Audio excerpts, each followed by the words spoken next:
नमस्कार मेरे प्यारे भाइयों, मैं हूं अनुज और आप सुन रहे हैं हॉरर कहानी, वो भी मेरी जुबानी। दोस्तों, आज का हॉरर पॉडकास्ट ट्रक ड्राइवर की है जिनका नाम दारा है। तो चलिए अब यह कहानी दारा जी के नजरिया से सुनते हैं। लेकिन उससे पहले आप लोगों से एक शिकायत है। आप लोग कहानी को पूरा सुनते हैं लेकिन लाइक नहीं करते हैं। इस बार मैंने आप लोगों से बहुत उम्मीद लगाई है कि आप लोग इस बार वीडियो को लाइक भी करेंगे और चैनल को सब्सक्राइब करके अपना सपोर्ट जरूर दिखाएंगे। और अगर आप लोग चाहते हैं कि आपका नाम वीडियो में लिया जाए तो कमेंट में अपना नाम और अपने शहर का नाम जरूर लिखें। तो अब ज्यादा समय नहीं लेते हैं, चलिए कहानी की शुरुआत करते हैं। दोस्तों, मेरा नाम दारा सिंह है और मैं उत्तर प्रदेश के कानपुर शहर के पास एक छोटे से कस्बे में रहता हूं। आज जो कहानी मैं आपको सुनाने जा रहा हूं वो मेरी जिंदगी की वो हकीकत है जिसे मैंने अपनी रूह पर झेला है। ये कोई सुनी सुनाई बात नहीं, बल्कि एक ऐसा तजुर्बा है जिसने मुझे सिखा दिया कि इस दुनिया में हर खूबसूरत चीज अच्छी नहीं होती और कभी कभी जो चीज आंखों को सबसे ज्यादा लुभाती है वही मौत का सबसे खतरनाक फंदा भी हो सकती है। ये बात आज से कोई 8-10 साल पुरानी होगी। मैं उन दिनों एक नौजवान और अपने काम में माहिर ड्राइवर हुआ करता था। मेरे लिए मेरा ट्रक ही मेरा सब कुछ था। मैं भूत प्रेत या किसी भी तरह के वहम पर यकीन नहीं करता था। मुझे लगता था कि ये सब खाली दिमाग की उपज है और हम ड्राइवरों का दिमाग कभी खाली नहीं रहता। वो तो हमेशा अगले चक्कर, अगले भाड़े और घर की जरूरतों में ही उलझा रहता है। मैं अक्सर दूसरे ड्राइवरों का मजाक उड़ाया करता था जब वो किसी सुनसान सड़क या भुतहे किस्से के बारे में बात करते थे। लेकिन मैं गलत था, बहुत ज्यादा गलत। उन दिनों मुझे एक जरूरी काम मिला था। मुझे गेहूं की बोरियों से लदा अपना ट्रक कानपुर से बुंदेलखंड के एक अंदरूनी इलाके के सरकारी गोदाम तक पहुंचाना था। काम जरूरी था, इसलिए मुझे रात में ही निकलना था ताकि मैं समय पर डिलीवरी दे सकूं। मैंने दिन में ही ट्रक में माल लोड करवा लिया था और शाम को घर पहुंचा रात के सफर की तैयारी करने के लिए। जब मैंने अपनी पत्नी गीता को बताया कि मुझे आज रात ही निकलना है और वो भी बुंदेलखंड के रास्ते पर, तो उसका चेहरा चिंता से उतर गया। वो दौड़कर अंदर गई और दीवार पर टंगा कैलेंडर देखने लगी। वापस आकर उसने घबराई हुई आवाज में कहा, आज तो पूनम की रात है और आप इतने सुनसान रास्ते पर रात भर गाड़ी चलाएंगे? जी, मेरा दिल नहीं मान रहा। आप कल सुबह चले जाइएगा। मैंने उसकी बात सुनकर हमेशा की तरह हंस दिया। मैंने कहा, अरे पगली, तू भी कैसी बातें करती है? पूनम की रात है तो अच्छा है ना, चांद की रोशनी में सड़क साफ दिखेगी। तू फिक्र मत कर, मैं कोई बच्चा नहीं हूं। लेकिन वो नहीं मानी। जब मैं निकलने के लिए तैयार हुआ तो उसने मेरा हाथ पकड़ लिया। उसकी आंखों में एक अजीब सा डर था। वो बोली, एक वादा करो मुझसे, रास्ते में किसी भी अनजान औरत या आदमी के लिए गाड़ी नहीं रोकोगे, चाहे वो कितना भी मजबूर क्यों ना लगे। पूनम की रात को अकेले सफर करने वालों को भटकाने के लिए छलावे घूमते हैं। वो मनमोहक रूप धरकर इंसानों को अपने जाल में फंसाते हैं। उसकी बातें सुनकर मुझे हंसी भी आ रही थी और एक पल के लिए उसके डर को देखकर थोड़ी हैरानी भी हो रही थी। मैंने उसका मन रखने के लिए हाँ कह दिया। उसने मेरी जेब में चुपके से हनुमान जी के मंदिर की भभूत की एक छोटी सी पुड़िया रख दी और मुझे विदा किया। मैं घर से निकल गया और अपने सफर पर चल पड़ा। रात के करीब 10 बजे होंगे जब मैंने शहर को पीछे छोड़ दिया और उस लंबे सुनसान हाईवे पर अपना ट्रक दौड़ा दिया।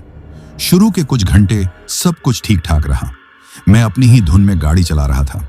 लेकिन जैसे ही मैंने बुंदेलखंड के उस वीरान इलाके में प्रवेश किया जहां सड़क के दोनों तरफ मीलों तक सिर्फ सन्नाटा और अंधेरा था, मुझे महसूस हुआ कि ट्रक चलाने में कुछ दिक्कत हो रही है। गाड़ी एक तरफ हल्की सी दबकर चल रही थी। मैंने नीचे उतरकर देखा तो नहीं, पर मेरा तजुर्बा कह रहा था कि पिछले पहियों में से किसी एक में हवा कम हो रही है। मैंने सोचा कि आगे किसी कस्बे में रुककर हवा भरवा लूंगा, लेकिन मैं चलता गया और गाड़ी और ज्यादा दबने लगी। और फिर एक बिल्कुल सुनसान जगह पर, जहां दूर दूर तक रोशनी का एक कतरा भी नहीं था, फस्स की एक तेज आवाज के साथ मेरे ट्रक का पिछला टायर पूरी तरह से बैठ गया। ट्रक एक तरफ बुरी तरह से झुक गया और मैंने बड़ी मुश्किल से उसे सड़क के किनारे खड़ा किया। मेरा माथा ठनक गया। इतनी रात को इस वीरान सड़क पर टायर पंचर होना किसी बुरे सपने से कम नहीं था। ट्रक का टायर बदलना कोई आसान काम नहीं है, उसमें कम से कम 1-1.5 घंटा तो लगना ही था। मैंने गुस्से में ट्रक के टायर पर एक लात मारी और फिर औजार निकालने के लिए नीचे उतरा। पूनम का चांद आसमान में चमक रहा था और उसकी रोशनी में मैं पसीने से लथपथ होकर उस भारी भरकम टायर को खोलने की जद्दोजहद कर रहा था। चारों तरफ झींगुरों की आवाज के सिवा और कोई आवाज नहीं थी। मैं अपने काम में लगा हुआ था कि तभी मुझे ऐसा लगा जैसे कोई मुझे देख रहा है। मैंने काम रोककर चारों तरफ नजर दौड़ाई, लेकिन वहां मेरे सिवा और कोई नहीं था। मैंने सोचा कि ये मेरा वहम है और मैं फिर से काम में लग गया। अभी मुश्किल से 10 मिनट ही गुजरे होंगे कि मेरे कानों में एक बहुत ही मीठी और खनकती हुई आवाज पड़ी। कोई मदद चाहिए? मैंने एक झटके में अपनी गर्दन घुमाई। सड़क के दूसरी तरफ खेतों के किनारे एक औरत खड़ी थी। चांद की रोशनी सीधी उसके चेहरे पर पड़ रही थी।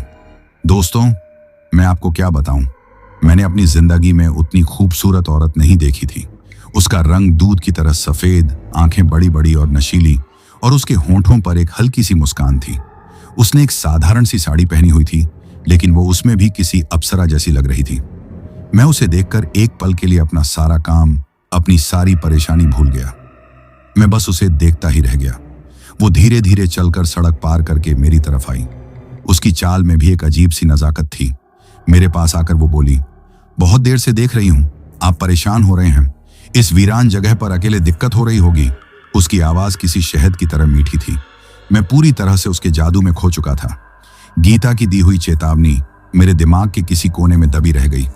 मैंने कहा, जी, वो ट्रक का टायर पंचर हो गया है, बस वही बदल रहा हूं। वो मुस्कुराई। उसकी मुस्कान देखकर मुझे लगा जैसे चारों तरफ चांदनी और भी ज्यादा चमक उठी हो। वो बोली, आप चिंता मत कीजिए, मेरा घर यहीं पास में ही है। आप चाहें तो मेरे घर चलकर आराम कर सकते हैं। सुबह मैं गांव से किसी को बुलाकर आपकी मदद करवा दूंगी। इतनी रात को यहां अकेले रहना ठीक नहीं है। उसका इतना कहना था कि मैं जैसे 7वें आसमान पर पहुंच गया। एक तो उसकी खूबसूरती और ऊपर से उसकी इतनी मीठी बातें। मैंने एक पल के लिए भी नहीं सोचा कि इतनी रात को इस वीरान जगह पर एक अकेली औरत का घर कहां से आ गया। मैं उसकी बातों में पूरी तरह से आ चुका था। मैंने कहा, लेकिन ट्रक को ऐसे अकेले कैसे छोड़ दूं? अरे कुछ नहीं होगा। वो अपनी नशीली आंखों से मेरी तरफ देखते हुए बोली, यहां कौन आता जाता है, आप मेरे साथ चलिए, आप बहुत थक गए हैं। मैं उसकी बात मान गया। मैंने अपने औजारों को वहीं छोड़ा, ट्रक को लॉक किया और उस अनजान खूबसूरत औरत के साथ चल पड़ा। वो आगे आगे चल रही थी और मैं एक सम्मोहित इंसान की तरह उसके पीछे पीछे।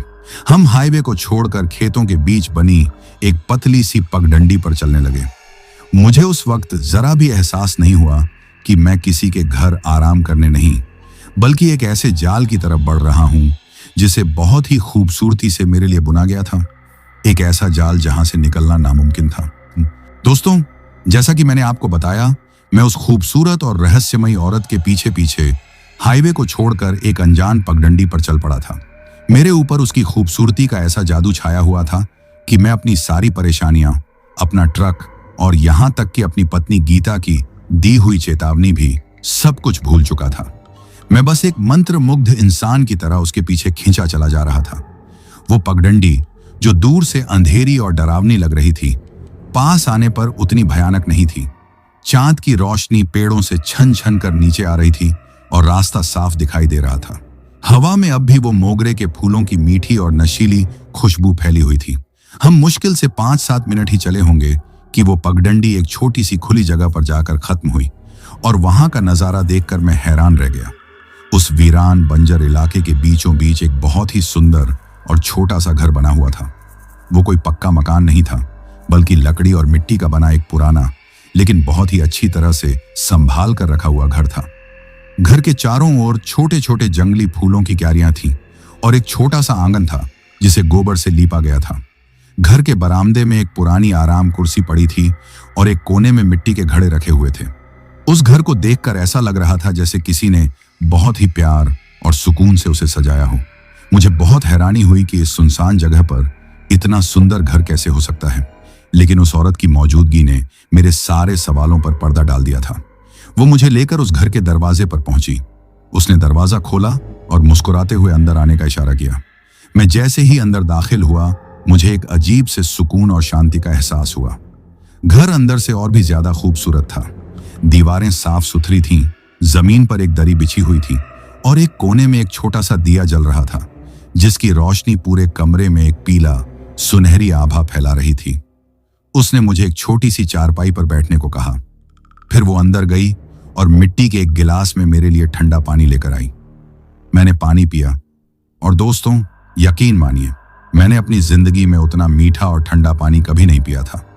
उसे पीते ही मेरी दिन भर की सारी थकान जैसे एक पल में दूर हो गई।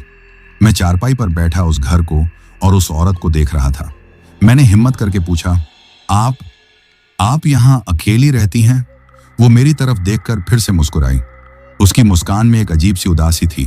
वो बोली, हाँ, मुसाफिर। अब तो अकेलापन ही मेरी किस्मत है। कभी हमारा भी एक हंसता खेलता परिवार हुआ करता था, पर अब इस घर में मेरे सिवा और कोई नहीं है। उसकी आवाज में इतना दर्द था कि मेरा दिल पसीज गया। मुझे उसके लिए बहुत बुरा लगा। मैंने सोचा कि बेचारी कितनी अकेली होगी। मैंने पूछा, आपका नाम क्या है? वो एक पल के लिए चुप रही, जैसे कुछ सोच रही हो। फिर बोली, मोहिनी। लोग मुझे मोहिनी कहते हैं। नाम भी उसके जैसा ही खूबसूरत था। मैं उसकी बातों में, उसकी खूबसूरती में पूरी तरह से खो चुका था। हम दोनों काफी देर तक बातें करते रहे। उसने मुझसे मेरे बारे में पूछा, मेरे काम के बारे में, मेरे घर परिवार के बारे में, और मैंने भी उसे सब कुछ सच सच बता दिया। मैं उससे बात करते हुए इतना सहज महसूस कर रहा था जितना मैं शायद कभी किसी से बात करते हुए नहीं हुआ। बातें करते करते काफी देर हो गई। उसने कहा, आप बहुत थक गए हैं। ट्रक का टायर बदलते बदलते आपके हाथ भी गंदे हो गए हैं। आप आराम कर लीजिए। सुबह मैं गांव से किसी को बुला लाऊंगी, वो आपकी मदद कर देगा। उसकी इतनी फिक्र देखकर मैं और भी ज्यादा प्रभावित हो गया। उसने मुझे घर के अंदर एक दूसरे कमरे में जाने का इशारा किया। वो एक छोटा सा कमरा था। वहां जमीन पर एक साफ सुथरा बिस्तर लगा हुआ था, जिस पर सफेद चादर बिछी थी। कमरे में वही दिए की हल्की रोशनी और मोगरे की धीमी धीमी खुशबू फैली हुई थी। माहौल बहुत ही शांत और आरामदायक था। उसने मुझसे कहा, आप यहां आराम से सो जाइए, आपको कोई तकलीफ नहीं होगी। मैं उस बिस्तर पर बैठ गया। वो भी मेरे पास आकर बिस्तर के एक कोने पर बैठ गई। दिए की उस हल्की रोशनी में उसका चेहरा किसी देवी की तरह चमक रहा था। मैं अपनी नजरें उससे हटा ही नहीं पा रहा था। वो धीरे धीरे मेरी तरफ झुकी और फिर दोस्तों, उस रात जो हुआ वो एक सपने की तरह था। एक बहुत ही खूबसूरत सपना। मैं अपनी सारी दुनिया, अपना घर, अपनी पत्नी, सब कुछ भूलकर बस उसी के साथ था, उसी के आगोश में। वो रात मेरे लिए किसी जन्नत की रात जैसी थी। उस खूबसूरत एहसास के बाद मैं थक कर उस बिस्तर पर लेटा हुआ था। मेरे चेहरे पर एक सुकून भरी मुस्कान थी और मेरी आंखें नींद से भारी हो रही थीं। मोहिनी मेरे बगल में लेटी हुई थी और उसके बालों से आती खुशबू मुझे मदहोश कर रही थी। मैं उस पल को हमेशा के लिए अपनी यादों में कैद कर लेना चाहता था। कमरे में एक तरफ बिस्तर के पास ही पीतल का एक लोटा पानी से भरकर रखा हुआ था। मैं लेटे लेटे बस यूं ही उस लोटे को देख रहा था। लोटे की चमकती हुई सतह पर पूरे कमरे का प्रतिबिंब बन रहा था, दिए की लौ का, दीवारों का और हम दोनों का। मैं उस प्रतिबिंब में मोहिनी के खूबसूरत चेहरे को देख रहा था। तभी एक पल के लिए, बस एक पल के लिए, कुछ ऐसा हुआ जिससे मेरे शरीर का सारा सुकून एक झटके में गायब हो गया और उसकी जगह एक बर्फीले खौफ ने ले ली। मैंने देखा कि उस लोटे के प्रतिबिंब में जो औरत मेरे बगल में लेटी हुई थी, उसका चेहरा मोहिनी का नहीं था। वो चेहरा किसी बूढ़ी, झुर्रियों से भरी, बिना आंखों वाली एक खौफनाक डायन का था। उसके होंठों की जगह बस एक काला गड्ढा था और उसके बाल किसी सांप की तरह लहरा रहे थे। ये बस एक सेकंड के लिए ही हुआ। मैंने एक झटके में अपनी आंखें झपकाईं और फिर से उस प्रतिबिंब की तरफ देखा। अब सब कुछ नॉर्मल था। प्रतिबिंब में मोहिनी का वही खूबसूरत चांद जैसा चेहरा दिखाई दे रहा था। लेकिन मैं जानता था, मैंने जो देखा था वो मेरा वहम नहीं था। मैंने उस एक पल में उसकी असली सूरत देख ली थी। जिस औरत के साथ मैं कुछ देर पहले जन्नत का अनुभव कर रहा था, वो कोई औरत नहीं बल्कि कोई भयानक बला थी। जिस घर में मैं खुद को महफूज समझ रहा था, वो किसी देवी का घर नहीं बल्कि एक शैतान का जाल था। और मैं उस जाल में पूरी तरह से फंस चुका था। दोस्तों, जैसा कि मैंने आपको बताया, मैंने उस पीतल के लोटे में मोहिनी की असली भयानक सूरत देख ली थी। वो एक पल का मंजर मेरे दिमाग में किसी करंट की तरह दौड़ गया था और मेरा सारा नशा, सारा सुकून एक झटके में काफूर हो गया था। मैं अब भी उसी बिस्तर पर लेटा हुआ था और मेरे बगल में वो औरत लेटी हुई थी जो कुछ देर पहले तक मुझे दुनिया की सबसे खूबसूरत चीज लग रही थी। लेकिन अब वो मेरे लिए मेरी मौत का दूसरा नाम बन चुकी थी। मैंने डर के मारे अपनी आंखें जोर से बंद कर लीं और बिल्कुल पत्थर की तरह बिना हिले डुले लेटा रहा। मैं ये दिखावा करने लगा कि मैं गहरी नींद में सो रहा हूं। मेरी सांसें मेरे काबू में नहीं थीं और मेरा दिल इतनी जोर जोर से धड़क रहा था कि मुझे डर था कहीं इसकी आवाज उसे सुनाई न दे जाए।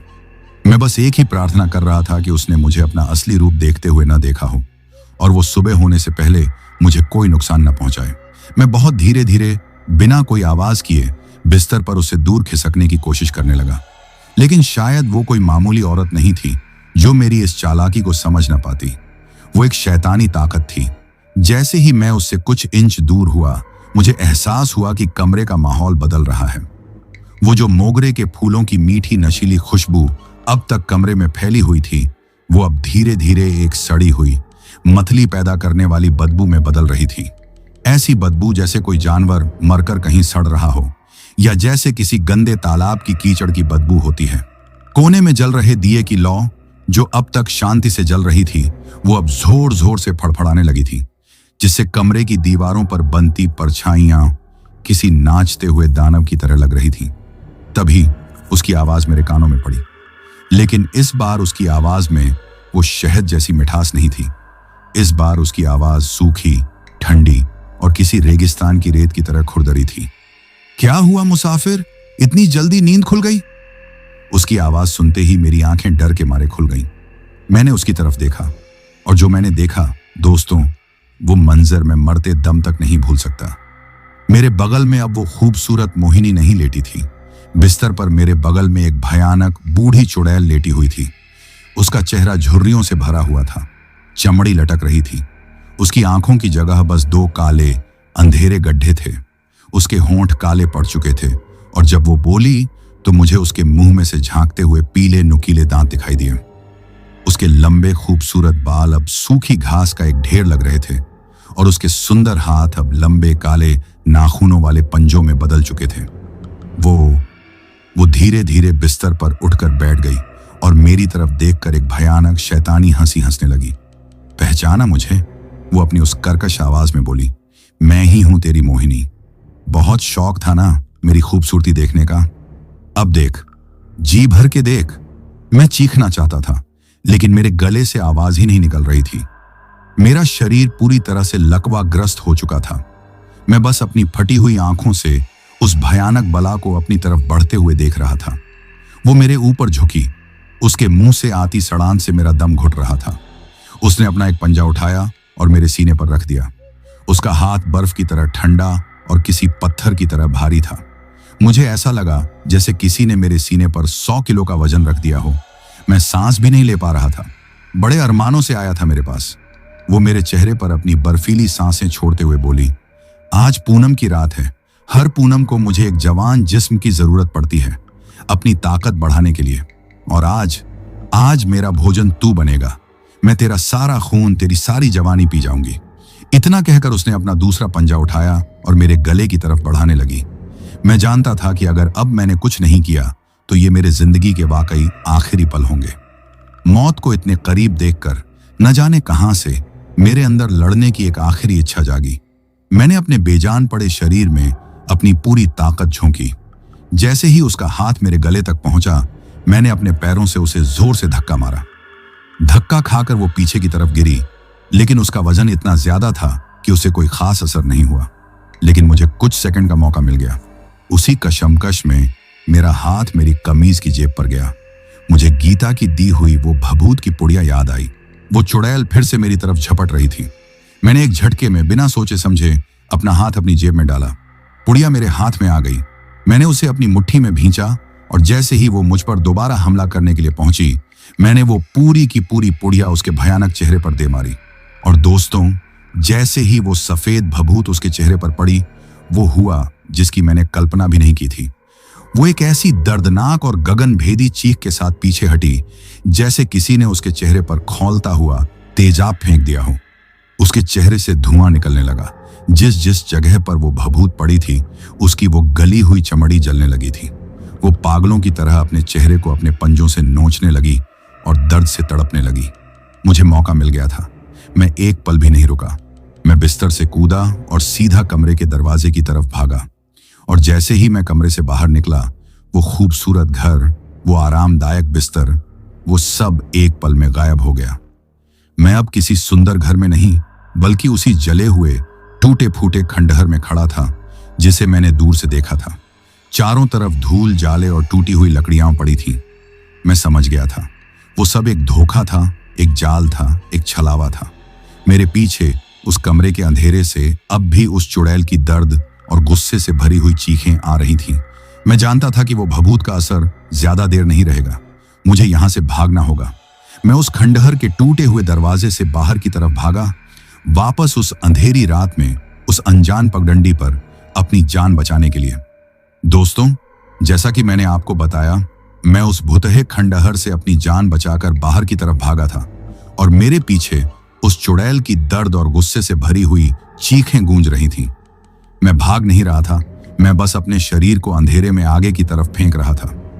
मेरे फेफड़ों में सांस नहीं बची थी, मेरे पैर जवाब दे रहे थे, लेकिन मेरे दिमाग में बस एक ही चीज थी, ट्रक। मुझे किसी भी तरह अपने ट्रक तक पहुंचना था। वही मेरा किला था, वही मेरा एकमात्र कवच था। मैं उस ऊबड़ खाबड़ पगडंडी पर गिरता पड़ता भाग रहा था। कांटों वाली झाड़ियों से मेरे हाथ पैर छिल गए थे, लेकिन मुझे दर्द का कोई एहसास नहीं हो रहा था। मेरा पूरा ध्यान बस पीछे से आती उन चीखों पर था। मुझे डर था कि वो किसी भी पल मेरे पीछे पहुंच जाएगी और अपने लंबे नाखूनों से मेरी पीठ को चीर देगी। न जाने कितनी देर तक मैं भागा। वो 5-7 मिनट का रास्ता मुझे कई घंटों का लग रहा था। और फिर मुझे पेड़ों के बीच से हाईवे की खुली सड़क और वहां खड़े मेरे ट्रक का धुंधला सा आकार दिखाई दिया। उसे देखते ही मेरे अंदर न जाने कहां से और हिम्मत आ गई। मैं अपनी पूरी ताकत से दौड़ा और उस पगडंडी से निकलकर हाईवे की पक्की सड़क पर आ गया। मैं सीधा अपने ट्रक की तरफ भागा। मैंने अपनी कांपती हुई जेब में हाथ डालकर चाबी निकाली। मेरे हाथ इतने ज्यादा कांप रहे थे कि मैं दरवाजे के लॉक में पहली बार में चाबी लगा ही नहीं पाया। पीछे उस पगडंडी के मुहाने पर अंधेरा और भी ज्यादा घना लग रहा था। मुझे लग रहा था कि वो किसी भी पल उस अंधेरे से निकलकर मुझ पर झपटेगी। आखिरकार चाबी लॉक में लगी और मैंने दरवाजा खोला। मैं लगभग कूदकर ही केबिन के अंदर चढ़ा और चढ़ते ही सबसे पहला काम जो मैंने किया वो था दरवाजे को अंदर से लॉक करना। केबिन के अंदर आकर और दरवाजा बंद करके मुझे एक पल के लिए ऐसा लगा जैसे मैंने जंग जीत ली हो। मैं अपनी सीट पर बैठा जोर जोर से हाँफ रहा था। मेरा पूरा शरीर पसीने से तर था। मैंने सामने वाली खिड़की से बाहर उस पगडंडी की तरफ देखा। वहां अब पूरी तरह से खामोशी थी, न कोई चीख, न कोई और आवाज। मैंने मन को समझाया, शायद वो भभूत के असर से अब बाहर नहीं आ सकती। शायद वो उसी खंडहर में कैद हो गई है। मुझे थोड़ी राहत महसूस हुई। मैंने सीट पर पीछे की तरफ टेक लगाई और अपनी आंखें बंद कर लीं। लेकिन ये राहत बस कुछ पलों की ही मेहमान थी। जैसे ही मैंने आंखें बंद की, मुझे फिर से वो मीठी नशीली मोगरे की खुशबू आई। इस बार वो बाहर से नहीं, बल्कि केबिन के अंदर से ही आ रही थी। मैंने एक झटके में अपनी आंखें खोली और जो मैंने देखा उसे देखकर मेरी सांसें एक बार फिर रुक गईं। हाईवे पर उस पगडंडी के मुहाने पर, जहां कुछ देर पहले घना अंधेरा था, अब वो खड़ी थी। वो अपनी उसी खूबसूरती का नकाब ओढ़े हुए खड़ी थी। वही सुंदर चेहरा, वही साड़ी। लेकिन इस बार उसकी आंखों में वो उदासी या मासूमियत नहीं थी। इस बार उसकी आंखों में नफरत और गुस्सा था। और उसके होंठों पर वो मीठी मुस्कान नहीं, बल्कि एक शैतानी बदले की भावना वाली मुस्कुराहट थी। वो बस वहां खड़ी मुझे घूर रही थी और फिर उसने धीरे धीरे मेरी तरफ, मेरे ट्रक की तरफ बढ़ना शुरू कर दिया। वो चल नहीं रही थी दोस्तों। ऐसा लग रहा था जैसे वो हवा में कुछ इंच ऊपर तैर रही हो। उसे अपनी तरफ आता देख मेरे दिमाग ने फिर से काम करना शुरू किया। मैं जानता था कि मुझे यहां से तुरंत निकलना होगा, लेकिन कैसे? मेरे ट्रक का टायर तो पंचर था। मैं इस हालत में ज्यादा दूर नहीं जा सकता। मेरे पास दो ही रास्ते थे, या तो नीचे उतरकर उस भयानक बला के सामने टायर बदलने की कोशिश करूं, या फिर इसी पंचर टायर के साथ ट्रक को भगाने की हिम्मत करूं। पहला रास्ता तो आत्महत्या करने जैसा था। मैंने दूसरा रास्ता चुना। मैंने एक पल भी नहीं घुमाया और ट्रक को स्टार्ट करने के लिए चाबी घुमाई। गाड़ी स्टार्ट नहीं हुई। मैंने फिर से कोशिश की। वही नतीजा। मेरा दिल बैठ गया। मैं समझ गया, उसने अपनी ताकत से मेरे ट्रक को बांध दिया था। वो मुझे यहां से जाने ही नहीं देना चाहती थी। बाहर वो अब मेरे ट्रक के बिल्कुल करीब पहुंच चुकी थी। वो धीरे धीरे मेरे ट्रक का चक्कर लगा रही थी, ठीक उसी तरह जैसे कोई भूखा शेर अपने शिकार को खाने से पहले उसके चारों ओर घूमता है।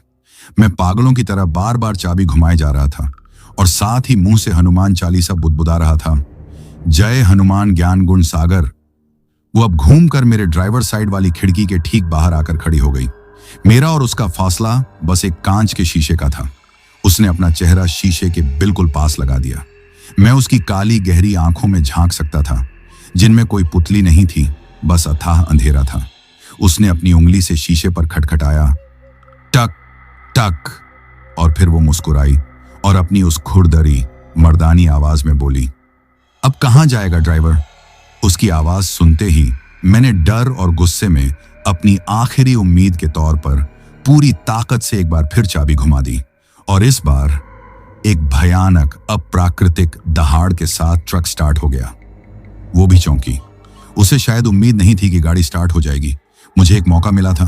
मैंने बिना सोचे समझे क्लच दबाया, पहला गियर डाला और एक्सेलरेटर पर अपना पूरा वजन डाल दिया।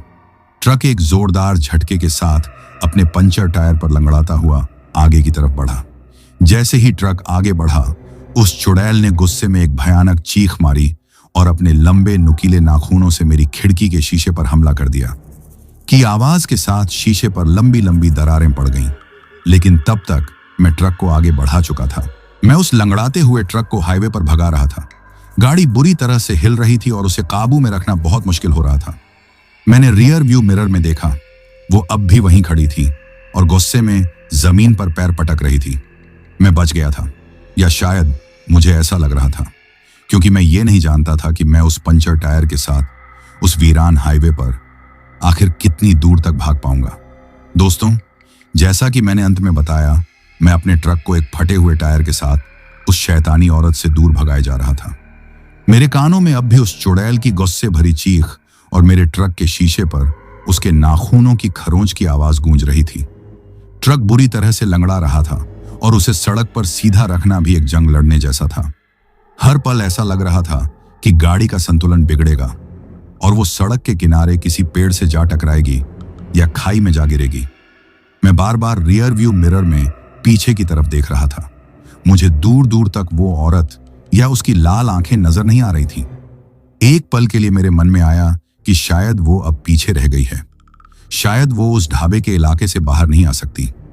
ये ख्याल आते ही मुझे थोड़ी सी राहत मिली, लेकिन ये राहत उस रेगिस्तान की तरह थी जो दूर से पानी जैसा दिखता है पर होता नहीं है। मैं अभी मुश्किल से 4-5 किलोमीटर ही आगे बढ़ा हूंगा कि केबिन के अंदर का माहौल फिर से बदलने लगा।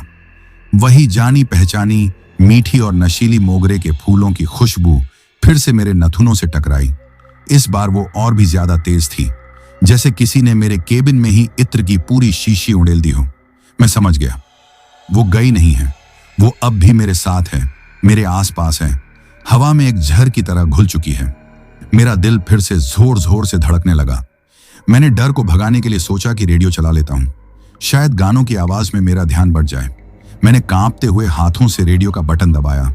रेडियो चालू हुआ, लेकिन उसमें से किसी भी स्टेशन की आवाज नहीं आ रही थी। बस एक तेज आवाज आ रही थी, जैसे रेडियो को सिग्नल नहीं मिल रहा हो। मैंने स्टेशन बदलने के लिए नॉब घुमाया, लेकिन हर फ्रीक्वेंसी पर बस वही शोर था। मैं झुंझलाकर उसे बंद करने ही वाला था कि तभी उस शोर के बीच से एक आवाज उभरने लगी। एक बहुत ही मीठी, जानी पहचानी आवाज। वो मोहिनी की आवाज थी। वो कोई गाना नहीं गा रही थी, वो मेरा नाम पुकार रही थी, एक अजीब से किसी कविता को पढ़ने वाले अंदाज में। दारा, कहां तक भागेगा रे दारा।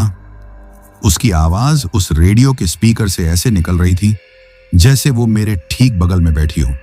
ये रात मेरी है, ये चांद मेरा है, और अब तू भी मेरा है दारा। उसकी आवाज सुनते ही मेरे हाथ पैर ठंडे पड़ गए।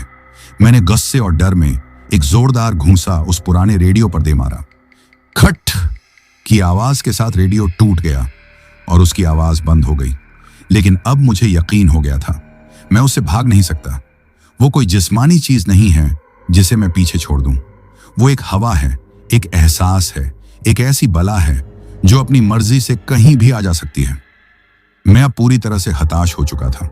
मैं समझ गया था कि मैं इस पंचर टायर के साथ ज्यादा दूर नहीं जा सकता। ट्रक किसी भी वक्त जवाब दे सकता है और जैसे ही मेरा ट्रक रुकेगा वो मुझे आ घेरेगी। और इस बार शायद मेरे पास भभूत भी उतनी नहीं बची थी कि मैं उसका मुकाबला कर सकूं। मैं क्या करूं, कहां जाऊं? मैं पागलों की तरह सोचने लगा। पुलिस को फोन करने का कोई फायदा नहीं था, वो मुझे ही पागल समझेंगे। मैं इसी उधेड़बुन में था कि तभी मेरे दिमाग में बिजली की तरह एक पुरानी बात कौंधी। मुझे याद आया, आज से कई साल पहले जब मैं नया नया ड्राइवर बना था तो कानपुर अड्डे पर हम सब ड्राइवर भाई रात में आग जलाकर बैठा करते थे। वहीं पर एक बहुत ही बूढ़े और तजुर्बेकार ड्राइवर थे। हम सब उन्हें उस्ताद कहते थे। एक बार उन्होंने बुंदेलखंड के इन्हीं वीरान रास्तों का एक किस्सा सुनाया था। उन्होंने बताया था कि कैसे एक बार एक खेला, एक तरह की शैतानी आत्मा उनके पीछे पड़ गई थी। उन्होंने बताया था कि कैसे वो पूरी रात उससे बचते रहे और फिर सुबह होने से पहले एक गांव में पहुंचे थे। मुझे उनकी कही हुई बात याद आई।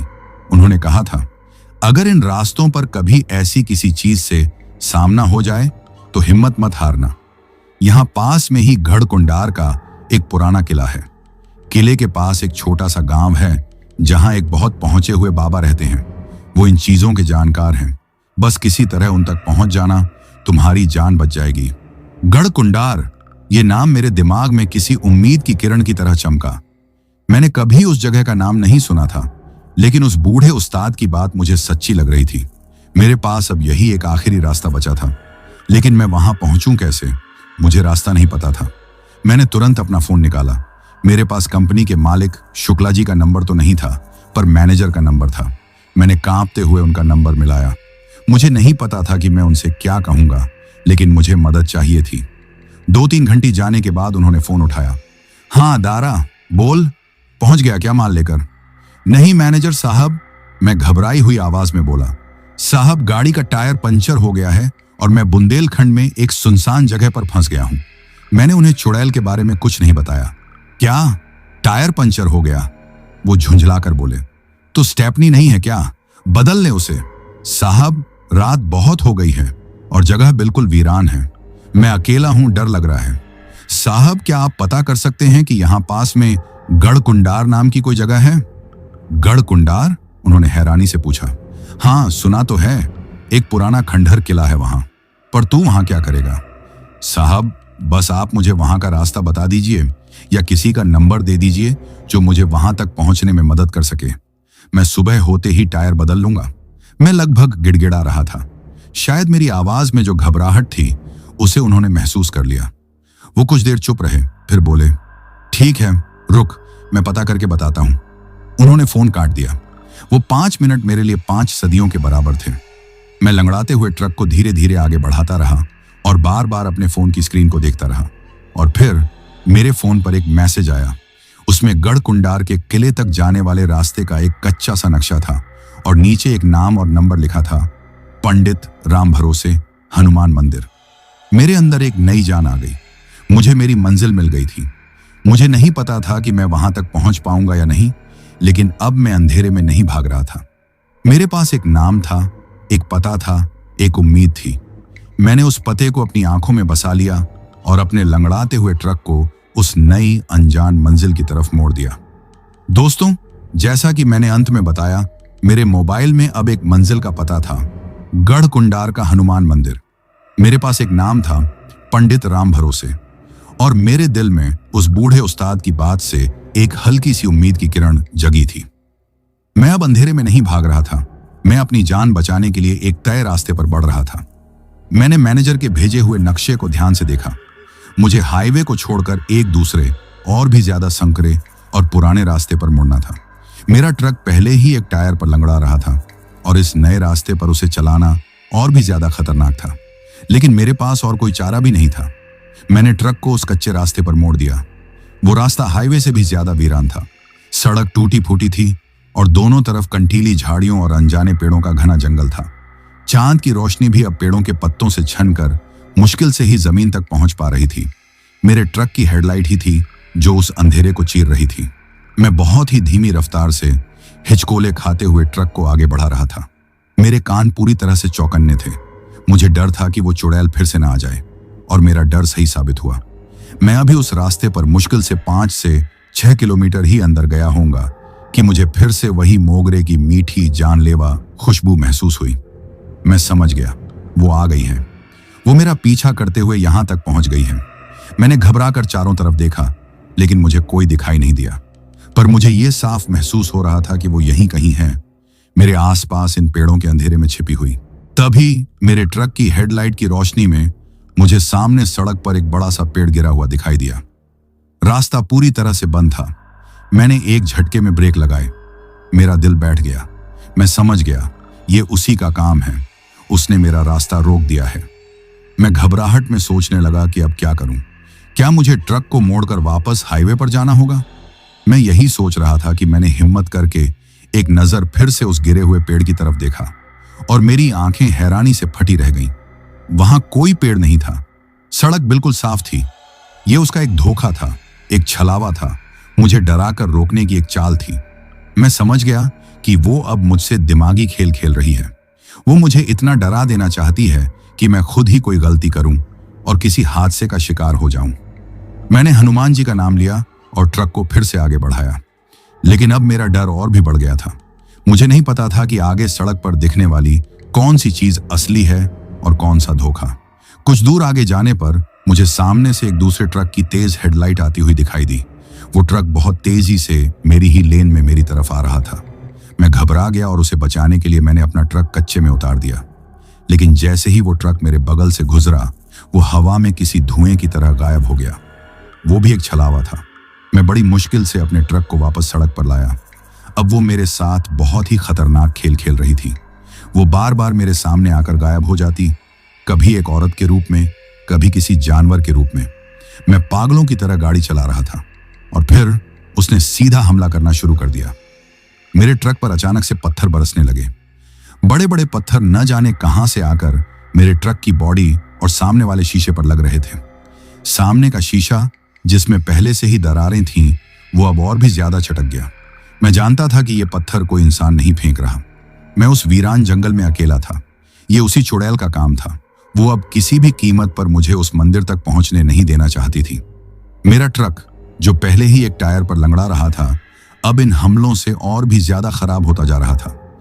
इंजन अब अजीब अजीब सी आवाजें करने लगा था और फिर एक जोरदार पत्थर सामने वाले शीशे पर लगा और मेरी एक हेडलाइट टूट गई। अब मेरे पास बस एक ही हेडलाइट की पीली रोशनी थी, जो उस घने अंधेरे में रास्ता दिखाने के लिए नाकाफी थी। मेरी हिम्मत अब पूरी तरह से जवाब दे रही थी। मुझे लगा कि मैं अब उस मंदिर तक नहीं पहुंच पाऊंगा। वो मुझसे ज्यादा ताकतवर थी। मैं लगभग हार मान ही चुका था कि तभी मेरे कांपते हुए हाथ मेरी जेब पर गए। मुझे गीता की दी हुई वो भभूत की पुड़िया याद आई। उसमें अब भी थोड़ी सी भभूत बची हुई थी। ये मेरा आखिरी हथियार था, मेरी आखिरी उम्मीद। मैंने उस पुड़िया को निकाला। मैंने उसे उस चुड़ैल पर फेंकने की बेवकूफी नहीं की। मैं जानता था इस बार मुझे अपनी रक्षा करनी होगी। मैंने उस पुड़िया में से एक आखिरी चुटकी भभूत निकाली और जय बजरंग बली का नाम लेकर उसे अपने माथे पर लगा लिया और बची हुई भभूत को अपने स्टीयरिंग व्हील पर मल दिया। जैसे ही वो पवित्र भभूत मेरे माथे से लगी, मुझे ऐसा लगा जैसे मेरे ठंडे पड़ते शरीर में किसी ने गर्म खून डाल दिया हो। मेरे अंदर एक नई और आखिरी हिम्मत पैदा हुई। मैंने फैसला कर लिया, अब चाहे ये ट्रक चले या ना चले, चाहे वो सामने आकर खड़ी हो जाए, मैं रुकूंगा नहीं। मैंने अपने लंगड़ाते और टूटते हुए ट्रक को उस अंधेरे में और तेजी से भगाना शुरू कर दिया। और कुछ देर बाद दूर, बहुत दूर, मुझे एक छोटी सी टिमटिमाती हुई रोशनी दिखाई दी। वो गढ़ कुंडार का गांव था और गांव के मुहाने पर ही वो हनुमान मंदिर था, जहां एक दिया जल रहा था। मेरी मंजिल मेरे सामने थी, लेकिन जैसे ही मुझे वो रोशनी दिखाई दी, वैसे ही उसे भी दिख गई। वो समझ गई कि मैं अब उसकी पहुंच से बाहर निकलने वाला हूं। उसने अपनी आखिरी और सबसे भयानक चाल चली। वो अपनी पूरी ताकत से एक काली आंधी की तरह मेरे ट्रक के पीछे दौड़ी और फिर एक छलांग लगाकर वो ट्रक के पिछले हिस्से पर, जहां चावल की बोरियां लदी थीं, वहां आकर खड़ी हो गई। मुझे ट्रक के पिछले हिस्से पर एक जोरदार बोझ महसूस हुआ। ट्रक की रफ्तार अपने आप कम होने लगी, जैसे कोई उसे पीछे की तरफ खींच रहा हो। मंदिर अब बस कुछ 100 मीटर की दूरी पर था। मैं पूरी ताकत से एक्सेलरेटर दबा रहा था, लेकिन ट्रक घिसट घिसट कर चल रहा था और पीछे से मुझे उसकी वो भयानक कर्कश हंसी सुनाई दे रही थी। वो जीत रही थी। मैं मंदिर के गेट के बिल्कुल पास पहुंच चुका था। बस 20-30 फीट का फासला बचा होगा, लेकिन मेरे ट्रक ने जवाब दे दिया। इंजन ने एक आखिरी घरघराहट की ओर बंद हो गया। सब कुछ खत्म। ट्रक रुक चुका था और वो मेरे ठीक पीछे थी। मैंने आंखें बंद कर ली और अपनी मौत का इंतजार करने लगा। दोस्तों, जैसा कि मैंने आपको बताया, मेरा ट्रक उस छोटे से हनुमान मंदिर के गेट से बस कुछ ही कदम दूर बेजान होकर खड़ा हो गया था और वो भयानक चुड़ैल एक आखिरी विजयी छलांग लगाकर मेरे ट्रक की छत पर आ चुकी थी। मैं अपनी सीट पर बैठा, आंखें बंद किए अपनी मौत का इंतजार कर रहा था। मुझे अपनी पत्नी गीता और अपने बच्चों का चेहरा दिखाई दे रहा था। मैंने मन ही मन उनसे अपनी गलतियों के लिए, उनकी बात न मानने के लिए माफी मांगी। तभी ट्रक की छत से खर्रच की एक भयानक आवाज आई। उसने लोहे की मोटी चादर को अपने नाखूनों से ऐसे फाड़ना शुरू कर दिया था जैसे कोई कागज को फाड़ता है। मुझे अपने ठीक ऊपर छत से उसकी गुर्राहट और गुस्से में भरी सांसों की आवाज आ रही थी। मैं जानता था बस कुछ ही पल और वो मेरे सामने होगी। मैंने अपनी जेब में रखे भभूत के खाली हो चुके कागज को कसकर पकड़ लिया और आंखें भींचकर जोर जोर से हनुमान चालीसा का पाठ अपने मन में करने लगा। संकट कटे मिटे सब पीरा, जो सुमिरै हनुमत बलबीरा। जैसे ही मेरे मन में ये शब्द गूंजे और जैसे ही उस चुड़ैल का पंजा छत को फाड़कर केबिन के अंदर दाखिल होने ही वाला था, उस छोटे से शांत मंदिर के अंदर से एक ऐसी आवाज निकली जिसने पूरी कायनात को कंपा कर रख दिया। वो किसी घंटे की आवाज नहीं थी, वो एक बहुत ही शक्तिशाली और गूंजते हुए शंखनाद की ध्वनि थी। AUM। वो दिव्य ध्वनि उस मंदिर से एक लहर की तरह निकली और जैसे ही उसने मेरे ट्रक को छुआ, एक चमत्कार हुआ। मंदिर के अंदर जल रहा वो छोटा सा दिया एक पल के लिए भभका और उसमें से एक तेज सिंदूरी रंग का प्रकाश निकला जिसने मेरे पूरे ट्रक को अपनी आगोश में ले लिया। और उस प्रकाश के छूते ही मेरे ट्रक की छत पर मौजूद उस शैतानी ताकत की एक ऐसी दर्दनाक, रूह कंपा देने वाली चीख निकली जिसकी मैंने कल्पना भी नहीं की थी। वो चीख गुस्से की नहीं बल्कि असहनीय पीड़ा की थी। मैंने डरते डरते अपनी आंखें खोली। मैंने देखा कि सिंदूरी रोशनी में नहाया हुआ उसका वो भयानक शरीर जल रहा था। वो किसी इंसान की तरह नहीं बल्कि अंधेरे की तरह जल रहा था। रोशनी उसे अपने अंदर सोख रही थी। उसका विकृत चेहरा, उसकी वो लाल आंखें, सब कुछ उस दिव्य प्रकाश में पिघल रहा था। और फिर एक आखिरी दिल फाड़ देने वाली चीख के साथ वो एक काले धुएं के बवंडर में बदली और एक पल में हवा में विलीन हो गई।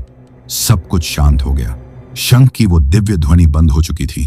वो सिंदूरी प्रकाश वापस उस दिए की लौ में समा गया था।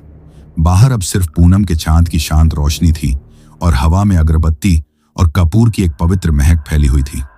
ट्रक की फटी हुई छत से चांदनी सीधे मेरे चेहरे पर पड़ रही थी। मैं जिंदा था। मैं कांप रहा था, रो रहा था, लेकिन मैं जिंदा था। तभी मंदिर का छोटा सा लकड़ी का दरवाजा धीरे से खुला और अंदर से एक बूढ़े जटाधारी पंडित जी हाथ में एक पानी का लोटा लिए बाहर निकले। उनके चेहरे पर एक अजीब सा तेज और आंखों में गहरी शांति थी। वो पंडित राम भरोसे थे। उन्होंने मुझे देखा, मेरे ट्रक की हालत देखी और फिर आसमान की तरफ देखकर हाथ जोड़ लिए। वो धीरे धीरे चलकर मेरे ट्रक के पास आए। उन्होंने दरवाजा खटखटाया। मैंने लड़खड़ाते हुए दरवाजा खोला। मैं कुछ बोल पाता उससे पहले ही वो मुस्कुराकर बोले, जय सिया राम बेटा, संकट टल गया, बाबा की शरण में आ गए, अब तुम्हें कोई भय नहीं। उनकी आवाज में इतनी शांति और अपनापन था कि मेरे अंदर का सारा डर आंसुओं के साथ बह गया। मैं ट्रक से नीचे उतरा और सीधा उनके पैरों में गिर पड़ा। उन्होंने मुझे उठाकर गले से लगा लिया और बोले, ये रात भारी थी बेटा, पूनम की रात को इस रास्ते पर अकेले नहीं निकलना चाहिए। ये खेला बहुत पुरानी है, न जाने कितने मुसाफिरों को अपना शिकार बना चुकी है, पर आज बाबा ने तुम्हारी पुकार सुन ली। तुम्हारी पत्नी का विश्वास और तुम्हारी हिम्मत तुम्हें यहां तक खींच लाई। मैं उस रात उसी मंदिर के आंगन में उन पंडित जी के पास बैठा रहा। उन्होंने मुझे बताया कि यह मंदिर कोई मामूली मंदिर नहीं बल्कि एक जागृत स्थान है जहां हनुमान जी स्वयं विराजमान हैं और कोई भी बुरी शक्ति इस मंदिर की सीमा के अंदर प्रवेश नहीं कर सकती। सुबह हुई। पंडित जी ने गांव से कुछ लोगों को बुलवाया। उन्होंने मेरे ट्रक को देखा। उसका हाल बहुत बुरा था। उसे ठीक करना नामुमकिन था। मैंने कानपुर में मैनेजर साहब को फोन किया और उन्हें बस इतना बताया कि ट्रक का बहुत बुरा एक्सीडेंट हो गया है और मैं नौकरी छोड़ रहा हूं। मैंने उन्हें असली कहानी बताने की कोशिश भी नहीं की। क्योंकि मैं जानता था कोई मेरी बात पर यकीन नहीं करेगा।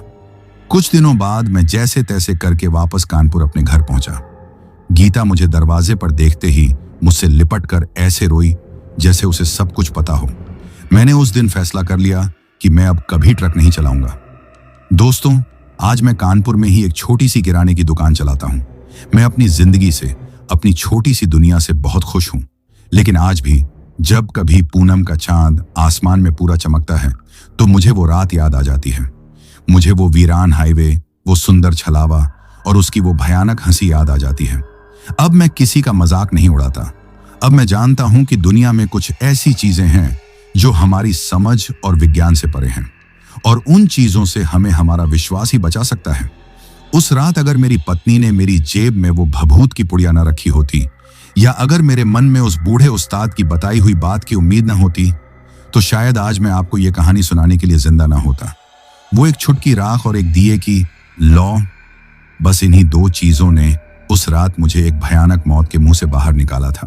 तो दोस्तों, ये कहानी यही खत्म हुई। अब जिन भाइयों ने अपना नाम वीडियो में कमेंट किया था, उनका नाम लेते हैं।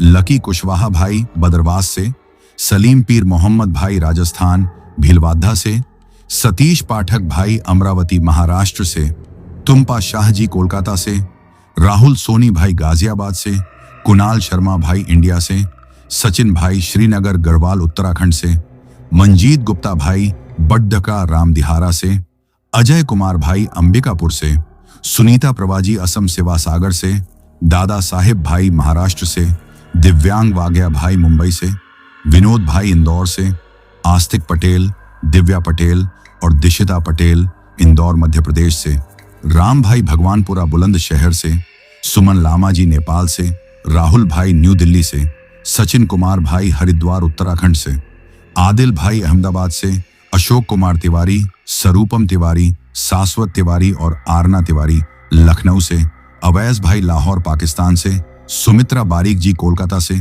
नितेश यादव भाई बिहार से, मने ठाकुर भाई नागपुर से, राहुल मिंज भाई जशपुर छत्तीसगढ़ से, सुखप्रीत सिंह भाई जालंधर पंजाब से, अनिल भाई गाजियाबाद से, विक्रम ठाकुर भाई उत्तर प्रदेश से, अविनाश सिंह भाई फरीदाबाद हरियाणा से, प्रांजल ब्राह्मण भाई गुवाहाटी असम से, मौसमी सिंह रुद्रा और समर भाई मोतिहारी बिहार से, नौशाद भाई बिहार से, लोकेश भाई अलीगढ़ उत्तर प्रदेश से, चिन्मय भाई ओडिशा से, राकेश भाई झारखंड से, रविंद्र सिंह भाई जमशेदपुर से, योगेश भाई सूरत गुजरात से, संजय नारायण भाई फिजी आइलैंड से, तोषण भाई छत्तीसगढ़ से, देव भाई हिमाचल प्रदेश से, किंगदीप सुब्बा भाई दार्जिलिंग से, परशुराम भाई पंजाब से, शमीम अहमद भाई सऊदी अरब से, इमरान अहमद भाई प्रतापगढ़ मानिकपुर से, पूनम जी जमशेदपुर झारखंड से, साधु सिंह भाई वाराणसी से, संजीव सचदेवा, सचिन भाई रोहतास बिहार से, कृष सचदेवा, मोक्ष सचदेवा भाई कोटकपुरा पंजाब से,